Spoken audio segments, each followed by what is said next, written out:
അല്ലേ? ആധിയാണ്, ചിന്തയാണ്. എന്നാൽ ഈ ഹോസ്പിറ്റലിൽ ചെന്ന് കഴിയുമ്പോൾ അറിയുന്ന ഇത് നമ്മുടെ സുശീല അല്ല, അല്ലേ? വേറൊരു സുശീലയാണ്. ഓ, ആശ്വാസം. തിരിച്ച് അവിടെ നിന്ന് ഇങ്ങോട്ട് വരുമ്പോൾ അങ്ങോട്ട് പോയോട്ടായിരിക്കും പോകുന്നത്. ചിന്തകൾ ഉണ്ടാവുമോ നമ്മുടെ ഉള്ളിൽ? ഇല്ല, അല്ലേ? ചിന്തകൾ ഇല്ലാതായി. അപ്പോൾ നമ്മുടെ ഇന്ദ്രിയങ്ങൾ 5ഉം തുറക്കും. ഈ AR റഹ്മാനൊക്കെ എന്ത് ഭംഗിയായിട്ടാണ് മ്യൂസിക് ചെയ്തേക്കുന്നത്, അല്ലേ?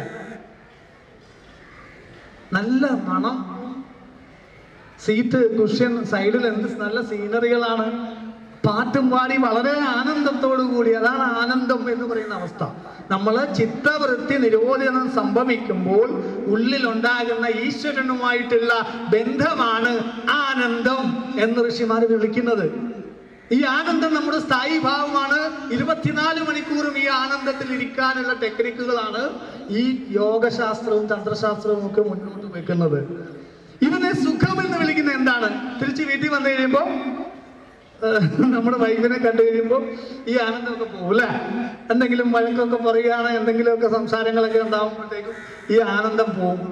അതുകൊണ്ട് അതിനെ പിന്നെ നമ്മുടെ ശ്രദ്ധ പുറത്തോട്ടായി. മറ്റേത് ആത്മസ്ഥിതമായിരുന്നു നമ്മൾ, അതാ ആനന്ദം ഉണ്ടായത്. പക്ഷെ പുറത്തോട്ട് ശ്രദ്ധ മാറിയപ്പോൾ വീണ്ടും ദുഃഖമായി. അങ്ങനെ ദുഃഖമാവുന്നത് കൊണ്ടാണ് അതിനെ സുഖം എന്ന് വിളിക്കുന്നത്, ആനന്ദം എന്നതിനെ വിളിക്കാത്തത്. എന്നാൽ തുടർച്ചയായിരിക്കുന്ന ഈ ആനന്ദ സുഖമാണ് ആനന്ദം, ഈശ്വര സാക്ഷാത്കാരം എന്നെല്ലാം പറയുന്നത്. അപ്പൊ നമ്മുടെ മനസ്സ് പ്രവർത്തിച്ചാൽ ഒരിക്കലും നമുക്ക് ആനന്ദം ഉണ്ടാവില്ല. മനസ്സ് പ്രവർത്തിക്കുന്ന സമയത്ത് 5 ഇന്ദ്രിയങ്ങളും അടയുന്നു. ശ്രദ്ധിച്ചാൽ മനസ്സിലാവും. ഈ 5 ഇന്ദ്രിയത്തിലൂടെയും കിട്ടേണ്ട ഡേറ്റ, ഇൻഫർമേഷൻ നമ്മുടെ ബോധത്തിൽ വന്ന് തട്ടുന്നില്ല. ശ്രദ്ധിച്ചാൽ മനസ്സിലാവും, അല്ലേ? ഇപ്പോൾ ഇവിടെ ഇരിക്കുന്ന ഇത്രയും ആളുകളും നിങ്ങൾ ഞാൻ പറയുന്ന കേൾക്കുന്നുണ്ട്.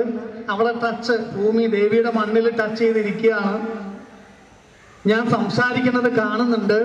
നിങ്ങളിലേക്ക്, നിങ്ങളുടെ ആഴത്തിലുള്ള ബോധത്തിലേക്ക്, ശിവതത്വത്തിലേക്ക് ഞാൻ ഈ പറയുന്ന ശക്തിതത്വം വന്നു കയറുന്നുണ്ട്. അല്ലെങ്കിൽ നിങ്ങളുടെ 5 ഇന്ദ്രിയങ്ങളിലൂടെയും ഞാൻ പറയുന്ന കാര്യങ്ങൾ, അല്ലെങ്കിൽ ഈ പറയുന്ന ഉള്ളിലേക്ക് സംവേദനങ്ങൾ ചെന്ന് തട്ടുന്നുണ്ട്. ഇപ്പോൾ നിങ്ങളുടെ വീട്ടിലെ വണ്ടിയുടെ CC അടയ്ക്കുന്നതിനെ കുറിച്ചൊന്ന് ആലോചിച്ച്, വാടക കൊടുക്കുന്നതിനെ കുറിച്ച്, മറ്റു കാര്യങ്ങളെ കുറിച്ചോ, ചെലവ്, പിള്ളേരുടെ വിദ്യാഭ്യാസം ഒന്ന് ചിന്തിച്ചേ. ഞാൻ പറയുന്ന എന്തെങ്കിലും അകത്തോട്ട് കയറുമോ? ഇല്ല. അപ്പൊ ചിന്തിച്ചാലാണോ ആനന്ദം, കൂടുതൽ അറിവ്, കഴിവ്, കപ്പാസിറ്റി ഒക്കെ ഉണ്ടാവുന്നത്? ബോധത്തിലിരുന്നാലാണോ? ഇന്ദ്രിയങ്ങൾ തുറന്നു വെച്ച് ഈ 5 ഇന്ദ്രിയങ്ങളെയും തുറന്നു വെച്ചുകൊണ്ട് പഞ്ചഭൂതങ്ങളെ അനുഭവിക്കുക എന്നുള്ള വാസനയാണ് നമുക്കുള്ളത്. അത് തീർക്കാനാണ് ഭൂമിയിൽ ഈ 5 ഇന്ദ്രിയമുള്ള ശരീരം എടുത്ത് വന്നേക്കുന്നത്. പക്ഷെ നമ്മൾ ഇതല്ലാതെ, ഇത് ചെയ്യാതെ ചിന്തിച്ചുകൊണ്ടിരിക്കുക. എപ്പോഴും ചിന്ത എപ്പോഴും കഴിഞ്ഞ കാലം അല്ലെങ്കിൽ വരാനിരിക്കുന്ന കാലമാണ്, അല്ലേ? ഇപ്പൊ ഞാൻ സംസാരിക്കുന്ന ഇവിടെ ഇതിനെക്കുറിച്ച് എന്തെങ്കിലും ചിന്തിക്കാൻ പറ്റുമോ? ഇല്ല. നമ്മുടെ മുന്നിലുണ്ട്. അറിവാണിത്, ബോധമാണിത്, ഇന്ദ്രിയ സംവേദനങ്ങളാണിത്. ഇതിനെക്കുറിച്ച് ഒന്നും ചിന്തിക്കാൻ പറ്റില്ല. പ്രസന്റിനെ കുറിച്ച് ഒരിക്കലും ചിന്തിക്കാൻ കഴിയില്ല. ചിന്ത ഒന്നില്ലെങ്കിൽ പാസ്റ്റാണ്, അല്ലെങ്കിൽ ഫ്യൂച്ചറാണ്, കഴിഞ്ഞ കാലം അല്ലെ വരാനിരിക്കുന്ന കാലം. ഇത് രണ്ടും നമ്മുടെ മാനസിക രോഗമാണെന്ന് ഋഷിമാര് പറയും. പാശ്ചാത്യ സൈക്കോളജിയും ഇവിടുത്തെ ചിന്താധാരകളും തമ്മിൽ വ്യത്യാസം ഇതാണ്. പാശ്ചാത്യര് പറയുന്നു മനുഷ്യ മനസ്സുകൾക്ക് രോഗം ബാധിക്കാം. പക്ഷേ ഇവിടുത്തെ ചിന്താധാരകൾ പറയുന്നു മനുഷ്യന്റെ ബോധത്തിന് ബാധിക്കുന്ന രോഗമാണ് മനസ്സ്. അത് നമ്മുടെ കണ്ണ് പൊത്തിക്കളയുന്നു, നമ്മുടെ ഇന്ദ്രിയ സംവേദനങ്ങളിൽ കളവ് ചേർക്കുന്നു, കള്ളത്തരം ചേർക്കുന്നു, അല്ലേ? ധ്യാനം എന്ന് പറഞ്ഞാൽ നമ്മൾ ഈ 5 ഇന്ദ്രിയങ്ങളിൽ സ്ഥിതമായിരിക്കുക. അതാണ് ഈശ്വരന്റെ ഡോറ്, വാതില്. അതിനു വേണ്ടിയിട്ട് വേണം നമ്മൾ മന്ത്രങ്ങൾ ജപിക്കാൻ. ചുമ്മാ നമ്മൾ സങ്കല്പിച്ച് ഇങ്ങനെ ജപിച്ചുകൊണ്ടിരുന്നത് മാത്രം കാര്യമില്ല. അതാണ് തന്ത്രശാസ്ത്രം പറയുന്നത്. യോഗശ്ചിത്തവൃത്തി നിരോധനം. നമ്മുടെ മനസ്സിനെ നിരോധിക്കുക, ചിന്തകളെ നിരോധിക്കുക, പ്രസന്റിലേക്ക് വരിക, വർത്തമാനകാലത്തിലേക്ക് വരിക. അപ്പോൾ തന്നെ നമ്മുടെ ഊർജം മുകളിലേക്ക് വരാൻ തുടങ്ങുന്നത് ഫീൽ ചെയ്യും. കാരണം നിങ്ങളുടെ കഴിഞ്ഞ കാലം മുഴുവൻ നിങ്ങളുടെ സങ്കല്പത്തിൽ മാത്രമേ നിൽക്കുന്നുള്ളൂ അല്ലേ? നമ്മുടെ സങ്കല്പത്തിലല്ലേ നമ്മുടെ കഴിഞ്ഞ കാലം നിൽക്കുന്നത്. ഇപ്പൊ നമ്മുടെ യഥാർത്ഥത്തിൽ അത് സംഭവിക്കുന്നുണ്ടോ? ഇല്ല. വരാനിരിക്കുന്ന കാലവും സങ്കല്പത്തിലല്ലേ? ഇത്രയും വരെ നമുക്ക് പിടികിട്ടി. ഇനിയുള്ളത് കുറച്ചുകൂടെ ശ്രദ്ധിക്കണം. ഈശ്വരന്റെ ഡോറാണ്, അത്ര എളുപ്പമല്ല തുറക്കുക എന്ന് പറഞ്ഞാൽ. കാരണം പല ജന്മങ്ങളായിട്ടുള്ള തെറ്റിദ്ധാരണയാണ് നമ്മുടെ. അതാണ് പോകേണ്ടത്. അടുത്തത് വർത്തമാനകാലം മാത്രമേ ഉള്ളൂ എന്നാണ് പറയുന്നത്. അതെങ്ങനെയാണ് വർത്തമാനകാലം മാത്രമേ ഉള്ളൂ എന്ന് പറഞ്ഞാൽ അത് ഇയാൾ പറഞ്ഞ നമ്മൾ എങ്ങനെയാണ് അംഗീകരിക്കുക അല്ലേ? ഞങ്ങൾ വീട്ടിൽ നിന്ന് ഇറങ്ങിയോണ്ടല്ലേ ഇപ്പൊ ഇവിടെ ഇരിക്കുന്നത്. അപ്പൊ വീട്ടിൽ നിന്ന് ഇറങ്ങിയതോ നമ്മൾ ജനിച്ചതോ ഒന്നും ഇല്ല എന്ന് പറഞ്ഞാൽ അത് വിട്ടിത്തരല്ലേ? ഫ്യൂച്ചർ ഇല്ലെന്ന് പറഞ്ഞാൽ പിന്നെ അംഗീകരിക്കാം. കാരണം ഇപ്പൊ തട്ടിപ്പോയാൽ ഫ്യൂച്ചർ കാണില്ല. പക്ഷെ പാസ്റ്റ് കഴിഞ്ഞ കാലം ഉണ്ടല്ലോ എന്നാണ് ചോദ്യമെങ്കിൽ ശ്രദ്ധിക്കുക, കഴിഞ്ഞ കാലമില്ല. കാരണം നമ്മൾ വീട്ടിൽ നിന്ന് ഇറങ്ങിയ സമയത്ത് അത് വർത്തമാനകാലമായിരുന്നില്ലേ? നമ്മൾ വീട്ടിൽ നിന്ന് ഇറങ്ങിയ സമയത്ത് എന്തായിരുന്നത്? പാസ്റ്റായിരുന്നു? കഴിഞ്ഞ കാലമായിരുന്നു? അല്ല. നമ്മൾ വീട്ടിൽ നിന്ന് ഇറങ്ങുന്ന സമയത്ത് അത് പാസ്റ്റ് അല്ലായിരുന്നു, അന്നേരം അത് പ്രസന്റ് ആയിരുന്നു, വർത്തമാനകാലം.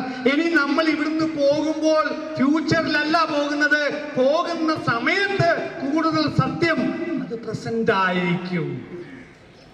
അതായത് പ്രസന്റ് മാത്രമേ ഉള്ളൂ. പഴയ പ്രസന്റിനെ വെറും സങ്കല്പത്തിലൂടെ സങ്കല്പിച്ച് വിളിക്കുന്ന ഒരു പേരാണ്, കള്ളപ്പേരാണ് ഭൂതകാലം എന്നത്, പാസ്റ്റ് എന്നത്. മുമ്പേ ശരിക്കും നടന്ന 5 ഇന്ദ്രിയങ്ങൾ കൊണ്ട് നമ്മൾ അനുഭവിച്ച ആ പാസ്റ്റ്, അതിനെ നമ്മൾ പാസ്റ്റ് എന്ന് വിളിക്കുന്നു. പക്ഷെ അത് അന്നേരം പ്രസന്റ് ആയിരുന്നു. നമ്മൾ സ്കൂളിൽ പഠിച്ചതൊക്കെ ഒന്ന് മാറ്റി വെച്ചെങ്കിലേ ഇത് പിടികിട്ടത്തുള്ളൂ. ഡീപ്പ് സൈക്കോളജിയാണ്. ബോധതലത്തിലേക്ക് പോകുമ്പോൾ നമ്മൾ മരിക്കുമ്പോ എങ്ങോട്ട് പോകും എന്നുള്ളതിനുള്ള ഉത്തരത്തിലേക്കാണ് ഇത് പോകുന്നത്. ജനിക്കുമ്പോ ഇതിന് മുമ്പ് എവിടെയായിരുന്നു, ആഴത്തിലുള്ള ഉറക്കത്തിൽ എവിടെയാണ് എന്നുള്ള ചോദ്യത്തിനുള്ള ഉത്തരത്തിലേക്കാണ് ഇത് പോകുന്നത്. അതുകൊണ്ടാണ് ശ്രദ്ധിച്ച് ഇന്നെങ്കിൽ പിടികിടത്തുള്ളൂ പറയുന്നത്. അപ്പൊ കഴിഞ്ഞ കാലം എന്നുള്ളത് സത്യത്തിലില്ല, വരാനിരിക്കുന്നതുമില്ല.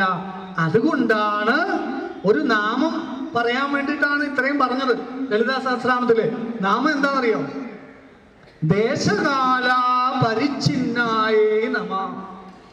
ഒറ്റ നാമം പറയണ ഇത്ര സമയം. ഓരോ നാമവും ഇങ്ങനെ പറഞ്ഞാൽ തീരൂല അല്ലെ? ഇത്രയ്ക്ക് ആഴമാണ് ഇതിനൊക്കെ. ദേശകാല പരിച്ഛിന്നായേ നമ. നമ്മളൊക്കെ ലളിതാ സഹസ്രനാമം ജപിക്കുന്നതാണ്. എങ്ങനെയാണ് ഈ ദേശകാല പരിച്ഛിന്നത്വം സംഭവിക്കുന്നത്? അതിന്റെ പ്രാക്ടിക്കൽ വഴിയാണിത്. ഇത് ധ്യാനിക്കും തോറും ഇത് മനസ്സിലാവും പ്രസന്റ് മാത്രമേ ഉള്ളൂ എന്ന്. കാര്യം എന്താണെന്നറിയോ? നമ്മുടെ ഇന്ദ്രിയ സംവേദനങ്ങളെല്ലാം പ്രസന്റിലാണ്. നമുക്ക് പാസ്റ്റിലോ ഫ്യൂച്ചറിലോ കാണാൻ കഴിയോ? ഞാൻ ഇവിടെ ഇരുന്ന് സംസാരിക്കുന്നത് കഴിഞ്ഞ കാലത്തിലോ വരാനിരിക്കുന്ന കാലത്തിലോ അനുഭവിക്കാൻ പറ്റുമോ? ഞാൻ ഈ പറയുന്ന കാര്യങ്ങൾ കേൾക്കുന്നത്, കേൾവി എപ്പോഴും പ്രസന്റ് ആയിരിക്കും. ശരിയല്ലേ? പാസ്റ്റിലോ ഫ്യൂച്ചറിലോ കേൾക്കാൻ പറ്റും. അതാണ് പഴയ പാസ്റ്റ് ഇല്ല എന്ന് പറഞ്ഞ അന്നേരം അത് പ്രസന്റ് ആണ്. കാരണം ഇന്ദ്രിയത്തിലൂടെ അനുഭവിച്ചത് പ്രസന്റ് ആണ്. നിങ്ങളുടെ ഭൂമിയിൽ സ്പർശിച്ചിരിക്കുന്ന പാദങ്ങൾ പ്രസന്റിലാണ്. നിങ്ങൾ കാലൊന്ന് പൊക്കിയേ, ഒന്ന് ചുമ്മാ ഒന്ന് പൊക്കിയ കാല്, അപ്പൊ അത് അല്ല.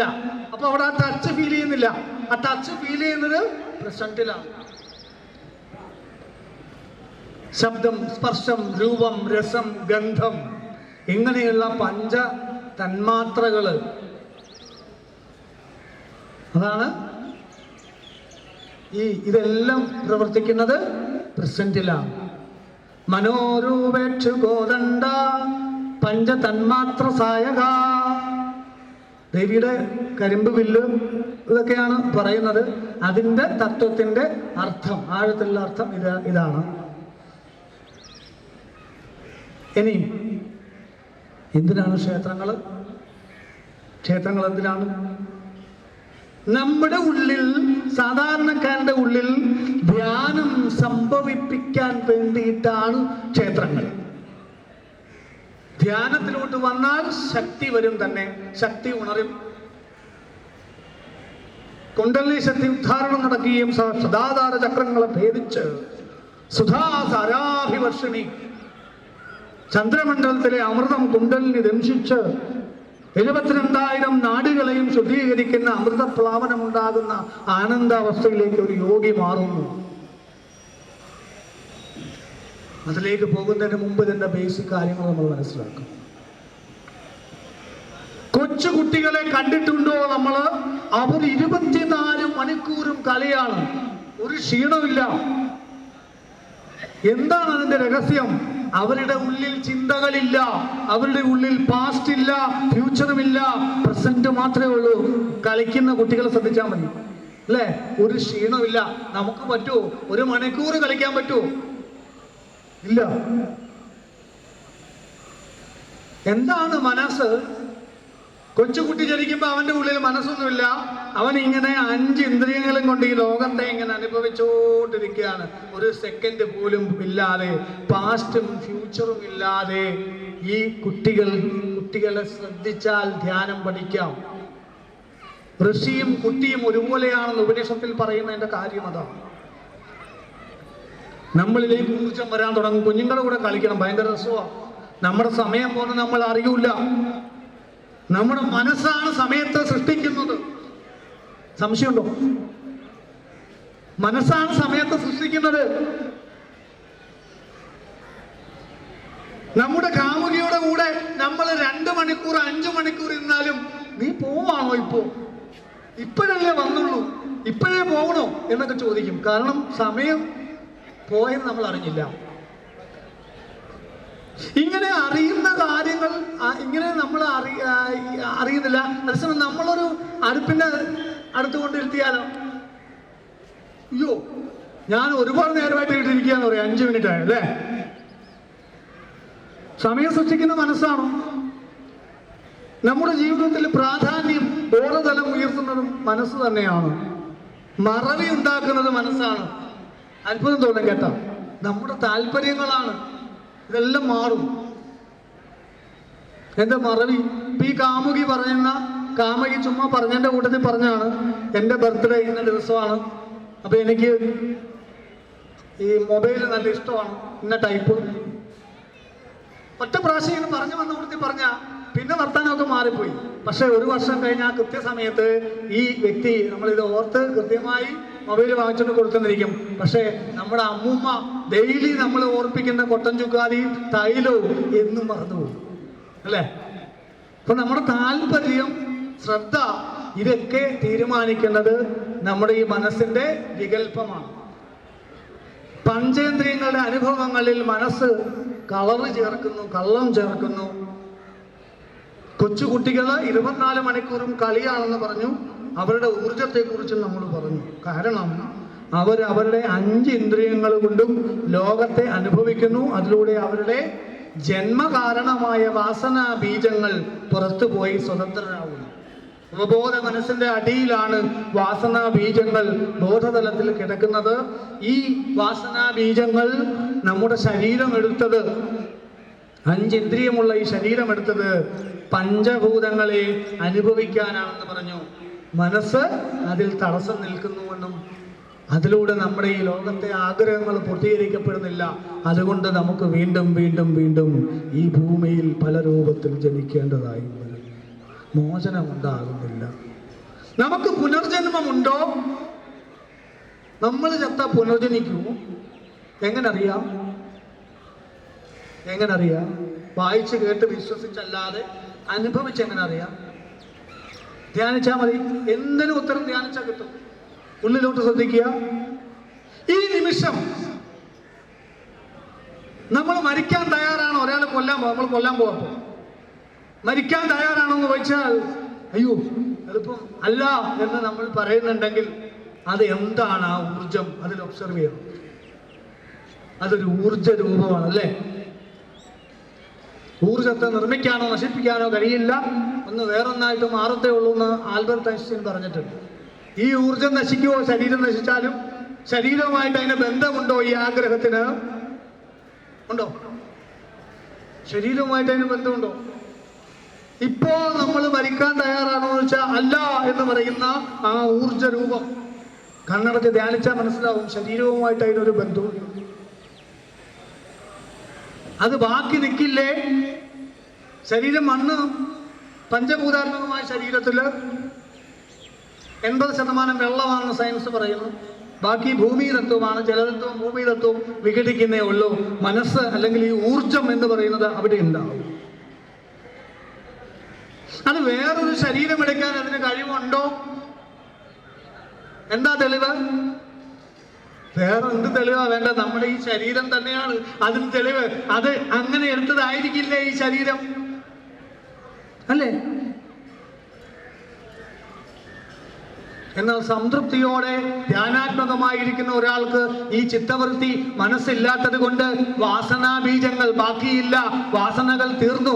അതുകൊണ്ട് അയാൾക്ക് ഇങ്ങനെ ഒരു ആഗ്രഹവും ഇല്ലാത്തത് കൊണ്ട് അവിടെ അങ്ങനെ നിൽക്കുന്ന ഒരു ഊർജമില്ലാതെ അത് പരമാത്മാവിൽ തന്നെ ശുദ്ധബോധത്തിൽ വിലയം പ്രാപിക്കുന്നു.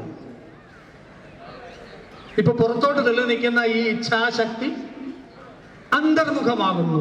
ഭഗവത്ഗീത പറയുന്നു രാഗദ്വേഷവിയുക്തേഷു എന്ന് പറഞ്ഞു തുടങ്ങുന്ന ശ്ലോകത്തില് അർജുന, ആത്മവശ്യങ്ങളായ ഇന്ദ്രിയങ്ങൾ കൊണ്ട് നീ സുഖത്തെ അനുഭവിക്കണം.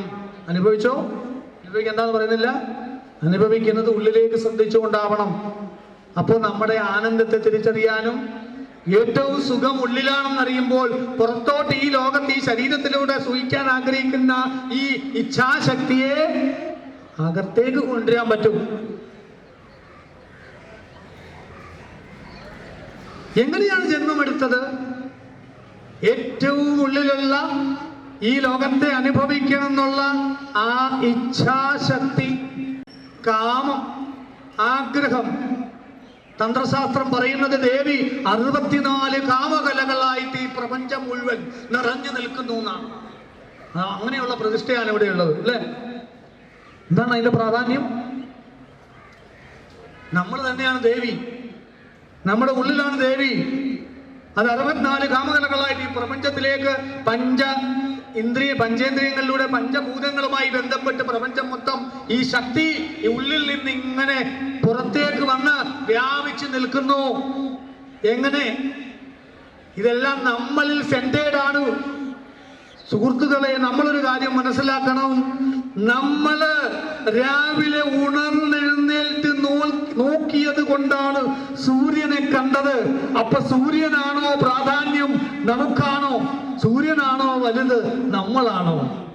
നാളെ രാവിലെ നമ്മൾ എഴുന്നേറ്റ് നോക്കുന്നില്ലെങ്കിൽ നമ്മളെ സംബന്ധിച്ച് സൂര്യനില്ല. തികച്ചും മറ്റൊരു ഡയമെൻഷനിൽ നമ്മൾ സത്യലോകത്തെ അനുഭവിക്കാൻ തുടങ്ങും. തന്ത്രശാസ്ത്ര പ്രകാരം പോകുമ്പോൾ എനിക്കാണ് പ്രാധാന്യം. സയൻസ് എന്ന് പറയുമ്പോൾ നമ്മൾ ആദ്യം മറ്റൊരുത്തന്റെ മുഖം ആലോചിക്കും. അവനിത് വിശ്വസിക്കാൻ ഒരു തെളിവുണ്ടാക്കാനുള്ള തന്ത്രപ്പാടിലാണ്. അത് എൻ്റെ അനുഭവമല്ല, അപരന്റെ അനുഭവമാണ് സയൻസ്, അല്ലേ? അതായത് എൻ്റെ കൈക്ക് വേദന ഉണ്ടെങ്കിൽ നിങ്ങൾ ആദ്യം പറയുക സയന്റിഫിക് ആയിട്ടൊന്ന് പറഞ്ഞേ എന്ന് പറഞ്ഞാൽ ഞാൻ ആദ്യം ആലോചിക്കുക ഇവനെ എങ്ങനെ ഇത് തെളിയിക്കാം, ബോധ്യപ്പെടുത്താം, അതിന് എങ്ങനെ തെളിവ് കൊടുക്കാമെന്നാണ്, അല്ലേ? പക്ഷേ ഭാരതീയ ചിന്താധാരകൾ പറയുന്നു നിനക്ക് എന്ത് തോന്നുന്നു, അതാണ് സത്യം. നീ അനുഭവിക്കുന്ന ലോകങ്ങൾ ഏതൊക്കെയാണ്? അത് ജാഗ്രത, സ്വപ്ന, സുഷുപ്തി. അതാണ് ഞാൻ അനുഭവിക്കുന്ന ലോകം. ലളിതാ സഹസ്രനാമത്തിൽ പറയുന്നത് ഈ പറയുന്ന ഇച്ഛാശക്തി കാമകലയാണ് ഈ പ്രപഞ്ചമായി പരിലസിക്കുന്നത്. എങ്ങനെ? നമ്മുടെ ശുദ്ധബോധമായ ശിവതത്വത്തില് ഞാൻ എന്ന് സ്പന്ദിക്കുന്ന ശിവതത്വത്തിൽ നിന്നും ഒരാഗ്രഹ ബീജം പുറത്തേക്ക്, ഒരു ഇച്ഛ, ഒരാഗ്രഹമായിട്ട് പുറത്തേക്ക് വരാൻ തുടങ്ങുന്നു. അത് പുറത്തേക്ക് വന്നിട്ട് ആദ്യം ഒരു സങ്കല്പ ലോകം സൃഷ്ടിക്കുന്നു.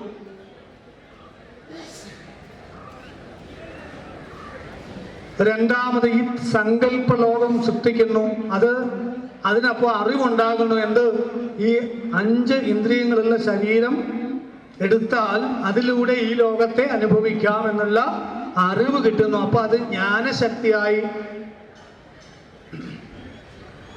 പിന്നീട് ഇന്ദ്രിയങ്ങൾ തുറന്ന് ഈ ലോകത്തൂടെ പ്രവർത്തിക്കുമ്പോൾ ഈ ശരീരത്തെ അനുഭവിക്കുന്നു. അതുകൊണ്ട് തന്നെ ഈ ബോധത്തെ അനുഭവിക്കുന്നു. അതുകൊണ്ട് തന്നെ അത് ക്രിയാശക്തിയായി മാറുന്നു. ഇതാണ് ലളിതാ സഹസ്രനാമത്തിലെ മറ്റൊരു നാമം. ഇച്ഛാശക്തി, ജ്ഞാനശക്തി, ക്രിയാശക്തി, സ്വരൂപിണി.